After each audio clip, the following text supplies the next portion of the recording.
Hello, you're listening to What I Did Next from A&T Media. I'm Malak Fuad, your host. What I Did Next revolves around people's personal and professional crossroads and looks at those trajectories from key pivot points. My guests are multilingual, multicultural, with roots in the Middle East. They're engaged, curious, and passionate about knowledge and strive to make a difference in the world. On today's episode, I chat with Lebanese designer Nada Debs. Nada specializes in product and furniture design and works across complementary disciplines like craft, fashion, and interiors.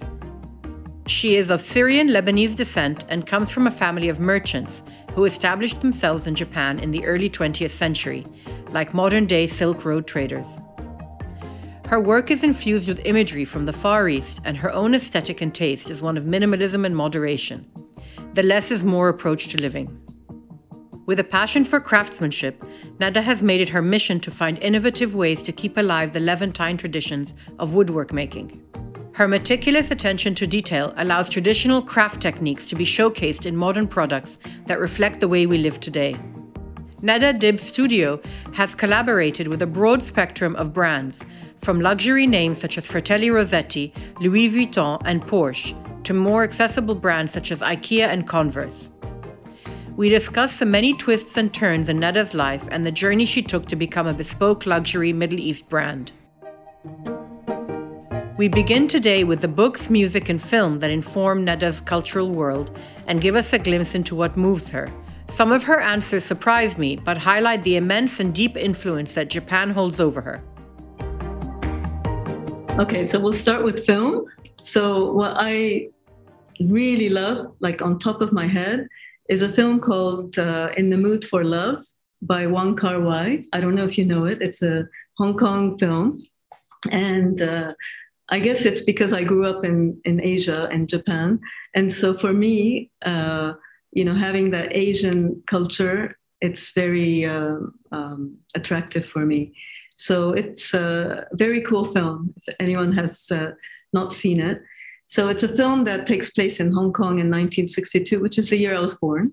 And what's really interesting about it is that you can see the film many times and see different aspects of it.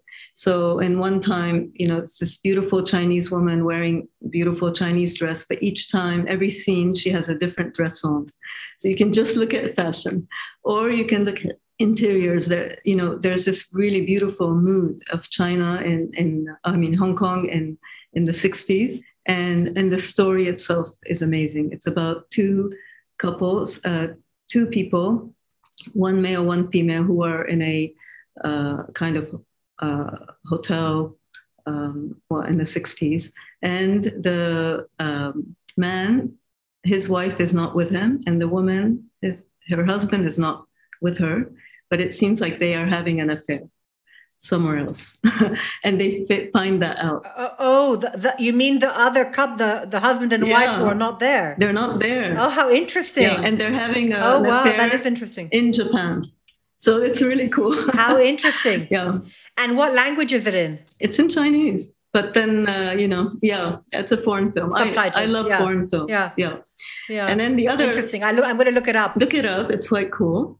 And then the rest is like really anime. I mean, I'm very obsessed with Japanese anime. Can you explain what anime is for people who don't know? Yeah, so it's basically cartoons, it's Japanese cartoons. But what's really interesting about anime is when you really study what they're about, most of the stories are spiritual stories. So they could be made for young children, but even a grown-up would understand there's a spiritual message behind it. And then oftentimes it's about, feminine heroines. It's funny because in Japan, it's quite a patriarchal society. So for the woman to be a heroine, she's the one who is the winner or beats this or that. That's very cool. And then the third thing that is really strong is it's about fantasy. So anything you cannot do in this earth, you can have it in anime. And I think the Japanese have pushed their boundaries, to see how far they can go in their creativity and fantasy. And I think today the youth is obsessed with anime. And I see young people here in Beirut who just want to travel to Japan just to watch anime and go to that culture, because behind what you see is like this world of fantasy. And I think today people, that's what they want. They're into virtual worlds. And there's a huge escapism element to it, I think so. This definitely with Japanese society, I think that's how it started, because it's so controlled. Everything is so controlled. Yeah, interesting.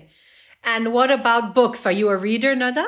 So I'm not a big reader because I need so much attention and quiet time around me. And I'm very much of the person that's always creating things in my head. So every time I read, I go off on tangents in my mind. But if I were to say what is some distinct books, right now I've been very much the last few years into like a lot of spiritual books. So The New Earth or Untethered Soul, things like that. These, they take you to this other dimension. I think we have, I think I would diagnose myself as a hypersensitive human being. So I've always been in touch with my intuition. And I think that now through these readings, I'm starting to understand that there's more than what we see. It's a very interesting area of study, actually, because it's infinite. And you have so many ways that you can approach it as well. Yeah. And I think everyone can get some benefit from it. For sure. I think so. And I think that's the future. So other than that, like normal books, what I do is whenever I travel, I always read the book from an author from that country. Oh, really? Yeah. When I went to India, I read The White Tiger, for example, or The God of Small Things. Yes. That's one of my favorite books, actually, The God of Small Things. That's a very nice way, actually, of doing your research about a country, actually. Yeah, because you get immersed in that culture and you start understanding. Because a travel guide will never give you that nuance. Yeah. Yeah. So that's kind of the way I read. Yeah. That's a really interesting way of doing it. I'm going to try that. I'm desperate to visit Japan. I think I'm going to try your technique of reading a book by a Japanese author. I think I can recommend you some books. I will. It's amazing. Thank you. Yeah. I will do that. So what about music, Nada? Does that play a part in your everyday life? Yes. And to the point where I'm now I have a very bad voice and I'm trying singing lessons today. I feel like every year I make a kind of like resolution, like what kind of year it's going to be. And this year I decided it's going to be a year of vibrations, sound, and music. And so I like house music. I'm not that young. Do you? I would never have guessed that. I love house music. I love the way they layer things. And I love a lot of spiritual music, these repetitive mantras. They calm me down. And they take me to another place, and I love that idea. But house music, I actually like that a lot. Yeah. And tell me, did your idea of learning to get more involved in music this year, is that a reaction to the pandemic, or is that something that you've wanted to do for a while? I think I suppose maybe when I started to hear audiobooks, or not audiobooks but like podcasts, and I noticed that sometimes it's not what you say, but it's the way you say it, and it's your voice. And I think voice plays a big part in sending out a good message. So if you have a great message and you have a really bad voice, I don't think people will listen. When I'm feeling good and I'm speaking from my, belly, then my voice carries and the message carries better. So I feel like it's about controlling my voice. Yeah. And I think the more important element is the actual message. So you've got the message. Now you just have to figure out the delivery, and I think you'll be fine. Yeah, that's the case. Yeah, I'm very shy, and and I'm also, that's part of my Japanese upbringing. I had I would say my parents are Lebanese Syrian, so we have as upbringing wise, there's a strong Syrian approach, and which is a lot of understatedness and being reserved. Less is more. Less is more, and in Japan it's the same. So. It's so hard for me to speak out. I'm very, very quiet and reserved. I prefer to listen than to talk. And now I'm life put me in a position where I'm supposed to speak and and express, and I do have messages to give out, so I have to, work on it. So I know that you were born in Lebanon, but that you grew up and you spent all of your childhood in Japan. But what I'd like to start off with, before we talk about the duality of identity, which I think we're going to go into quite a bit, and the concept of the other and so on, is what is it? Because it's clearly having a huge influence on you. It's constantly a place of inspiration for you. What is it about Japan that's so magical for you? I would say because I was a quiet child, and very much of an introvert, I was like very much of an observer. And I think the Japanese in general are introverts too. They don't speak. It's more about what you don't say that counts. It's not what you say that counts. And so this aspect of just, feeling, it's more about feeling rather than saying or talking. And so there's something magical and spiritual about that. I think it's just that they live their spirituality in everyday life, the Japanese, so even the way they eat, you have to eat with mindfully. You don't have to talk much when you're like, they can sit together, two people, without saying much to each other. And they're fine with it. In our part of the world, we would not be fine. We need to fill the we need spaces. To be loud and noisy. Completely. Yeah. So, but to be honest, growing up there, I always felt like a little bit alien because my parents tried to keep, our culture in our household. But the moment we step out of the house, we're with a lot of foreigners, like Japanese and Chinese, and then my school was an international school, so we had a lot of Europeans, Indians. So there was this, dichotomy. So it wasn't that pleasant growing up. I was very confused. I didn't know where I belonged. It's only after the fact, looking back, how I realized, and really through the work I do, I realized that I actually have been so influenced. So I think a lot of people, when they meet me and they get to know me, they tell me, Nada, you're quite Japanese in your mind. And so I must have really been brought up the Japanese way, without realizing. I think as well, as children or as teenagers, so much of our influence is from our peers. And we always assume that our parents are so influential, and of course they are. But I think the peers and your environment and what you're exposed to and what you're interacting with has such a massive influence on your way of thinking. And it seems to be with you that's really rubbed off. So what was really important, was a search for me, was that I just always felt that, I didn't understand why there were so many differences between people, why does this person hate this person? Why? And it was always something that really bugged me. I was like, there must be something in common with everybody, and I would just observe and find ways of seeing common elements between people. And, I really just found that out like 20 years ago when I started making furniture, because I'm like, I thought that we had to always make a choice, I had to be either an Arab or a Japanese, but I couldn't be both. I didn't know that there was an option of being both. Yeah. But I think you only come to that realization with a lot of time. Probably. I think everyone has that moment of massive confusion where you try and be one or the other. And then you realize actually you can be both. And maybe in Japan, you're more Lebanese, and in Lebanon, you're more Japanese. True. Yeah.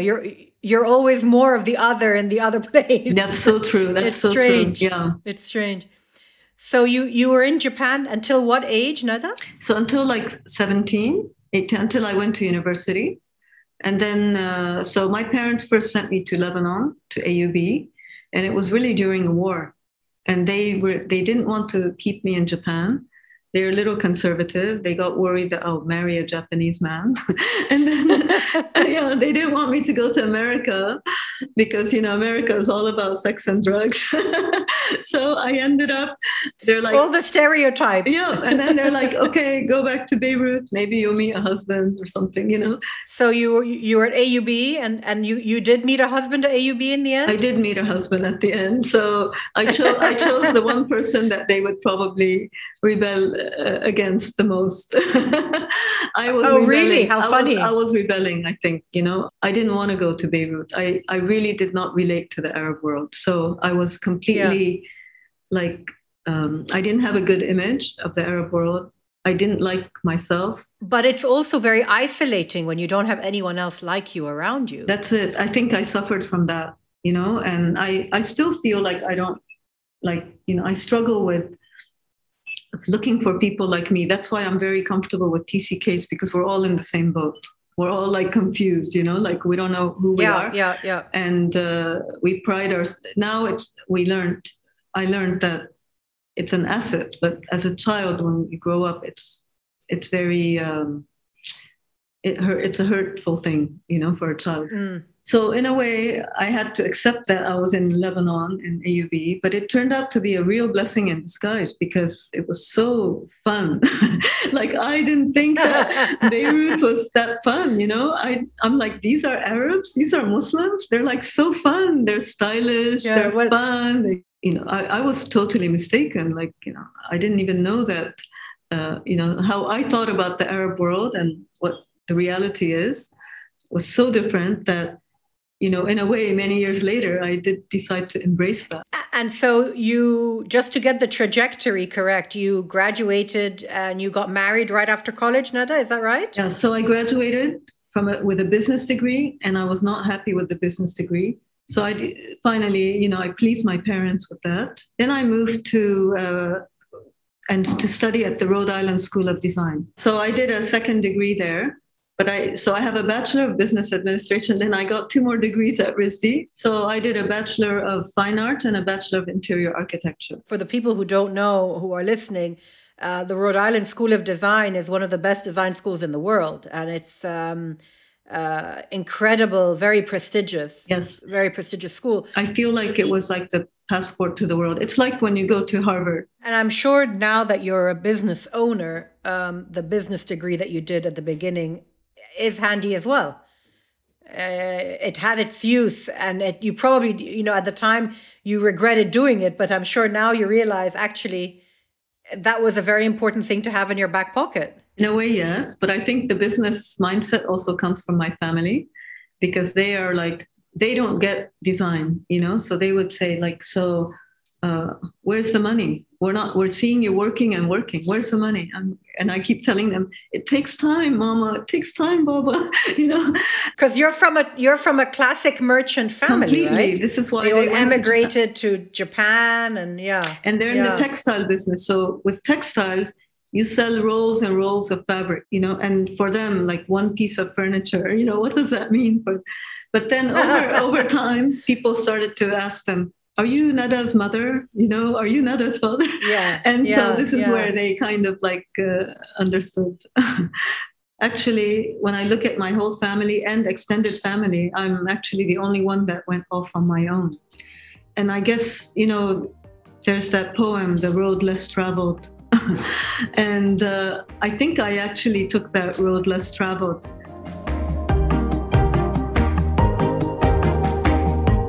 So after RISD, you stayed in the U.S. a bit? Yeah, I stayed in the U.S. So my ex-husband went on to study at Cornell to do his PhD at the Cornell University. So Ithaca, you know, it's a very progressive place, you know, and,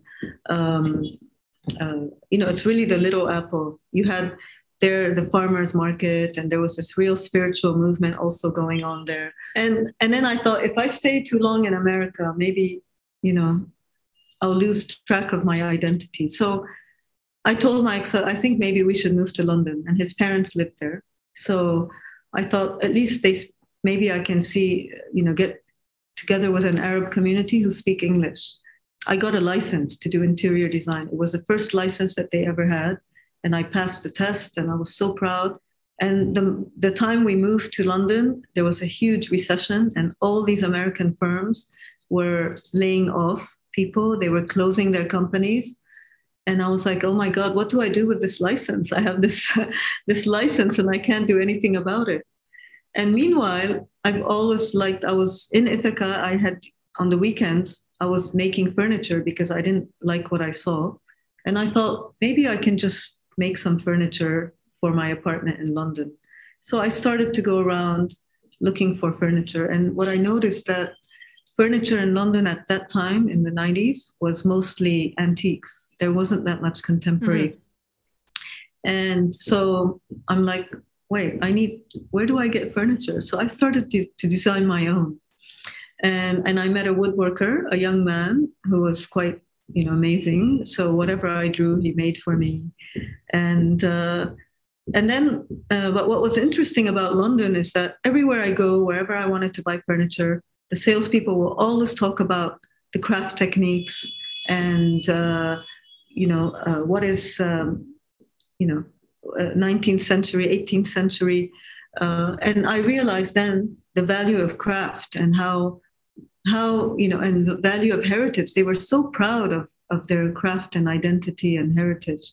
And, it stuck in my head. And I started to work also with like creating, I got pregnant with my first son. And I was like, okay, I want to get some nice furniture, but everything looked so antique.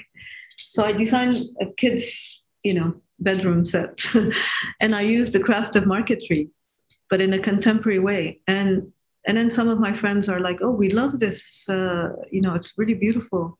So I started to make furniture for everybody in London that I knew that were ready to have babies or kids. And is this with the Arab community, Nada, or is this with a wider group? Because the Arab community is very good about word of mouth in London. So definitely. Is that who you were with? Definitely the Arab community. Then I did a show. I created a collection. So I did some shows and then it extended to like a bit of foreign community, but it was really word of mouth. I mean, I was so busy. And so the UK part of your life was what, 3-4 years? No, it was 7 years. And then, my relationship with my husband kind of started to deteriorate. And by this point, you had 2 boys, right, Nada? By this point, I had 2 boys who were 4 and 6. And my ex-husband had moved to Beirut. And I decided that I will take the kids to see their father, but not knowing that the jurisdiction of Lebanon takes over the jurisdiction of the UK. So to make the long story short, I ended up in Beirut. Well, my ex-husband ended up having the kids, and I ended up on my own in Beirut. We'll continue our chat with Nada right after this short break. Welcome back. You're listening to What I Did Next. Before the break, Nada Debs started to get into her personal journey and how her life pivoted when she moved to Beirut. It was completely unexpected. The idea was the kids will grow up in London. They will go to I had it all planned. And they say you had a plan. Yeah, like God plan. You plan and God laughs. I don't know. God decides. Yeah. So I had planned that they go to the American School of London, then they go to Imperial College, and we're going to stay in this place. And, I had it all planned. You had it mapped out. I had it all mapped out. And in one instance, everything just fell apart. So this is a huge moment in your life of change. This was like unexpected change. Completely, because I thought that, I thought I meant well, for the kid. I didn't know about anything about this part of the world. And I also think if I look even one step back, when you say things like when you're young, like, I don't want to live in the Arab world, or I hate it, or things like that, it haunts you later in life, They say, beware of what you ask for or what you say. Absolutely. So, I think this was one of these things where God put me to a test. The universe put me to a test.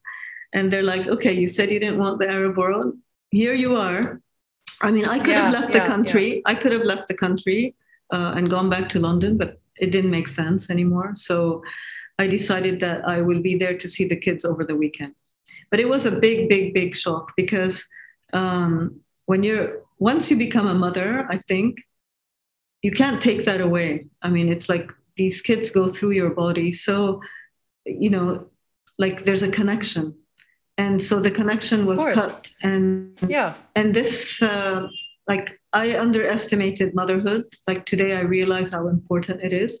But I spent many years denying it. I was like, I don't understand these people who think motherhood is so important. Look at me, I can live without kids. But that wasn't the truth. I think I was not admitting the truth. I was. Of course. Yeah, but I think it was just too difficult to admit. I mean, it's pretty horrific being, denied your children. So it's a very difficult. But I'm in strong admiration of you that you stayed there in order to be near them, even though it was a difficult situation. It was so tough. It's a mother, but it's a mother's instinct, isn't it? You're saying you're a bad mother. On the contrary, that's a typical thing any mother would do. Yeah. So I thought so my grandmother was 85 at the time. So my grandmother who had passed away, and she was like, Nada, look, because she had the ability to see long term. Like she's 85 years old. She was born in 1918. So she's seen it all, and she says, Nada, look, don't worry. The kids, with a blink of an eye, you're going to wake up and suddenly see them grown up, and they're going to be coming to you with, with pleasure. And so she said, just go work, have fun, travel, enjoy life. And I'm like, how can you tell me this? How can you tell me this? She goes, just don't say no to parties. Like she just loved life. Just go. And then she goes, you got a degree, go and work. So I remember like 6 months every day, because I didn't know many people in Beirut. Most of my friends from the AUB days were not around, or I just needed space. It was a very difficult time. I would just go swimming and come back and spend the day on my own. And I started to ask this very simple question: what will make me happy? It was so simple. What will bring a smile to my face? And how old were you, Nada, then? I was at 38. This point in your life. What age were you? 38. 38. Yeah. Okay, right. And every single day I would ask that question. And every single day I don't have an answer. And then after maybe 6 months, I had this vision, which was very strange. I think I was swimming, probably while I'm swimming. I had this vision of myself. And, at that time, I was a very dependent wife. So I never had my own mobile or my own computer. I always used my husband's, because, I don't know, I was just a nice, loyal wife. And so I remember in this vision, I saw myself with a computer, a laptop, flying to Paris. And I was showing a client a design.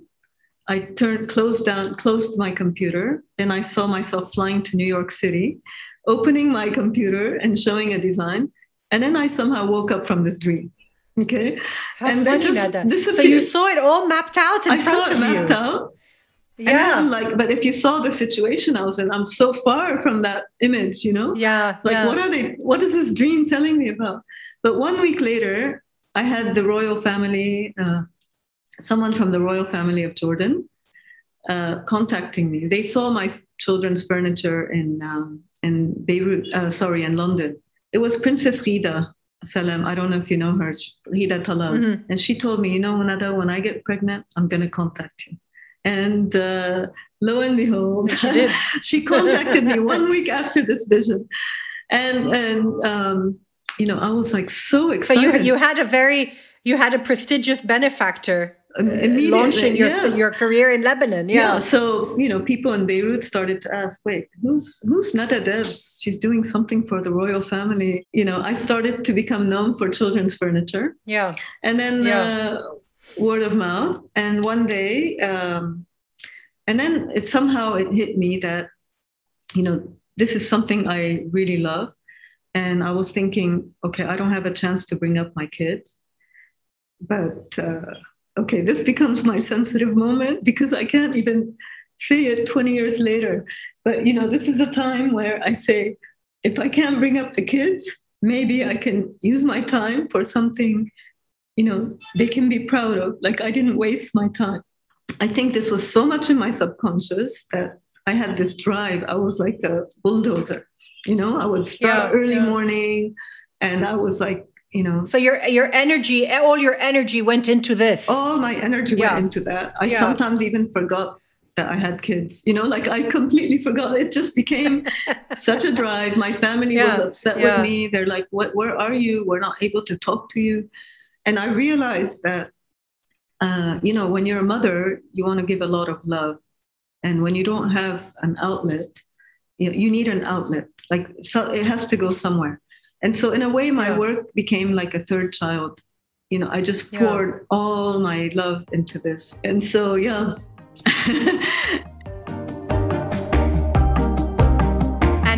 And now I know your boys are adults now. What do they think of the business? They must be super proud, Nada. So the thing is that suddenly, or when they turned like young teenagers, they started to hear their friends' parents saying, "Oh, we have a piece of your mother's, here in our house."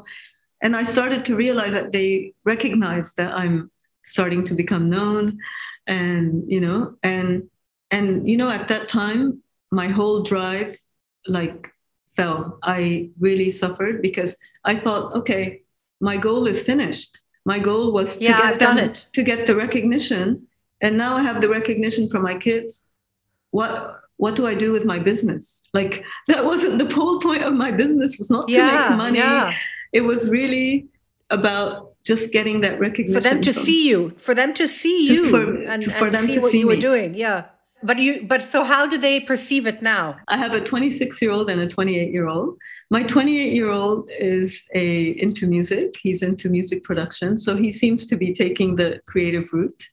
But he's in his own world. The music world is, reverse. They're up all night, sleep all day. Yes, that's right.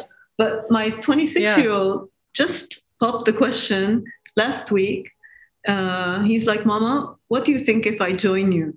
I said, Oh, okay. For me, I never thought about a succession plan. And I thought, wait, that's very interesting, because I didn't demand anything of them. And he's, someone who studied finance, and he's like, he's young, and I love the millennials. So his interest is more on the business development side. Yes, exactly. And I'm like, and that's an area you don't like anyway. Exactly. So that's great. I'm like so relieved, and I'm like, okay, Taman, when are you going to quit your job? So that what's interesting about the fact that he said that was that all of a sudden, my vision expanded. So all these things I wanted to do. So now I'm really about craft and heritage. It's about preserving our craft, preserving our heritage in a contemporary way.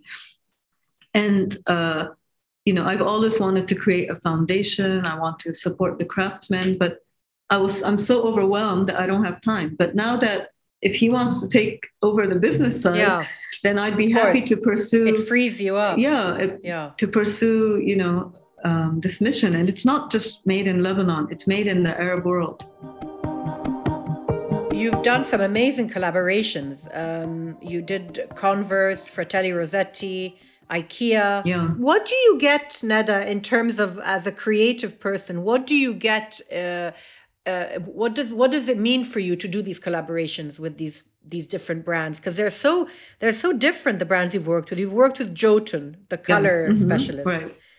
Converse sneakers, Fratelli Rossetti, beautiful Italian shoes, IKEA. They're all very different. But what do you get out of it in terms of, how does it? What does it matter to you? So today, like for example, when people say, "Okay, you make furniture and home accessories," I actually say, "No, I'm not just making that. I make a message, and the message is about finding something that's very different and finding a common element to it." So, for example, the Japanese and Arab cultures, a lot of people see both in the same piece that I make, or an old technique versus a new technique, modern materials versus old materials. And so with brands, here's IKEA that works on democratic design, and basically I do more like crafted high-end luxury product. How can I actually take, my philosophy and work with IKEA. So this challenge of bringing opposites or something so different and finding a common element is something that I love to do, and that's what I like about what my work. It's not really about making furniture. It's more about sending that message out. So the more collaborations I do, the more I'm challenged. In a way, Nada, it's another take on the duality of identity that we talked about earlier. I think so, yes. Rather than look at the difference of, cultures, you're actually just bringing together different corporate cultures in a way and seeing how they can mesh, yes. Right? Yeah, that's it. I remember you telling me, going back to the IKEA story, or maybe I read it somewhere, that you had actually contacted IKEA when you were much younger as well? Yeah, when I moved to Beirut. And then this time around, and then you ended up collaborating with them as an established artist afterwards. It's really funny because, when I moved to Beirut, I was so depressed. And I'm like, what am I going to do? I need a connection to the outside world. And I decided to send a letter. It wasn't even a fax. I think it was a fax maybe at the time. I sent a typewritten letter to IKEA, and I said, I'm interested in being your agent for Lebanon. And they sent a letter back, and I still have that letter saying, unfortunately, someone else has taken over the agency for the country. But I still have this letter, and funnily, it was so interesting that I did this project with them. It's really... Yeah. And you told them about this original approach that you had made. Yeah. I love these sorts of stories. I wanted to ask you your thoughts on what's happening with the hereditary craftsmanship of the region and the devastation in Syria. How has that impacted your industry? Is there a new breed, a new generation of craftsmen, like there have been for hundreds of years that have passed from generation to generation? You're dealing with this on a day-to-day basis with your work. Do you feel that there is still this industry or this cottage industry, if you like? Is it still prevalent? Is it in jeopardy? What are your thoughts on that? Because it's very much a symbol of who we are, predominantly in the Levant, much more than where I am in Egypt, but in Egypt as well. In Egypt too. But the Levant is known for it. The textiles and the mother of pearl and the intricacy of the production. What are your thoughts on what's going to happen in the future in the industry? So this is like something that I really, really care about. I mean, it's such a good question that you're asking me. So when I started to do this furniture, again, I was so not aware of what I was doing, but it created a kind of ripple effect. I call this work Neo-Arabian because when you think of it, Middle Eastern, when I came to Beirut 20 years ago and I saw the furniture, what is furniture made in Lebanon? There was nothing. It was really the furniture that's made in Damascus for the Ottoman, Empire and the Ottoman sultans. And that was stuck 200 years ago, and people were still making the same things. No one dared to touch that craft. And here I come with completely no emotional attachment. And I'm like, why is it so, decorative? Keep it simple. Can you do me a line of diamonds in mother of pearl?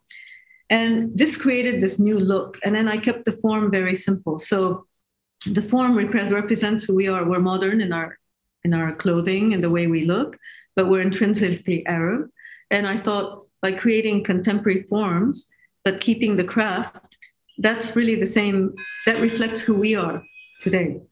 And when I started to do this, I didn't realize that so many people were, like, I gave permission to these craftsmen. Like, it's okay to not do the old stuff. It's okay to actually come up with a new, change the old ways. And it created a ripple effect. And today, you can go to Damascus in any workshop and they have pictures downloaded from my website. They're making furniture that looks similar to mine. For me, at the beginning, it was a bit offending, but then today I say, wow, at least they have something new to work on. And and it's flattering. Yeah, it is. It is flattering. I mean, the thing is, I'm always challenged with, the more they imitate, the more I'm challenged with new ways of creating. Exactly. But what's interesting is, like, I have a very, I've worked with many craftsmen, but one Syrian family, they know the way I think. So they keep sending me new ideas also. They're like, now we know what you think. What do you think of this technique? And what do you think of that technique? And then I take it. They still have that little traditional edge. And I take the technique and I start coming up with new ways of making. And so I'm not worried about the future. But for me, what I feel today is that I would like to use my name in order to promote this idea that craft and heritage is so important for us. Keeping our identity, it's so important. It's like Hermès, for example, for France.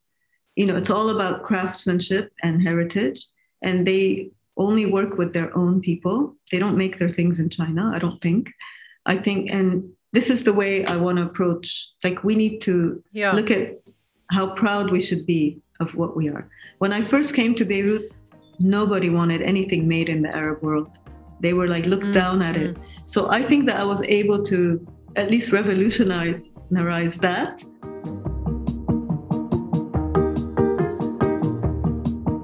So Nada, let's move on to your fantasy dinner party. Oh my God! Who would you include around your dinner table? So this was a fun one. Don't overthink it. It's fun, and I went through so many cycles of different people, because the thing with me is that I really like everybody, and I don't differentiate between like famous people and not famous people, etc. So I really suffered from this question. I had like a big birthday party when I turned 50, and I had about 450 people because I couldn't decide on who to invite. And, so it was more about the groups of people. So one of the dinners, I would say, without naming specifics, is like, I would always like to have a musician, and always like to have an artist and a designer and a cook and an architect and one spiritual person. So it doesn't matter who, because this combination of creativity would, bring out really great conversations. But if I were to add somebody, I would add like my grandmother who passed away in November at the age of 102.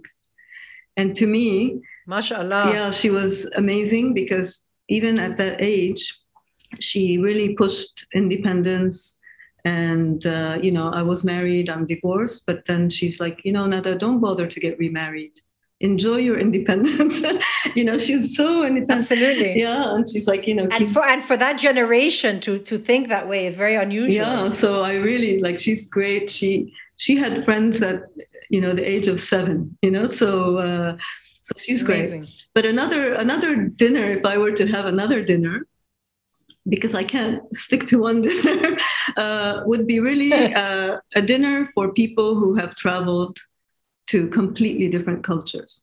Like, the people who crossed the Silk Route, who went to Shanghai 100 years ago, like my family members. I was so curious. How was it like entering, even my father, he was in Japan at the age of 23. He doesn't speak the language. He doesn't know anything about this alien culture. And he actually managed to live there and build, a business.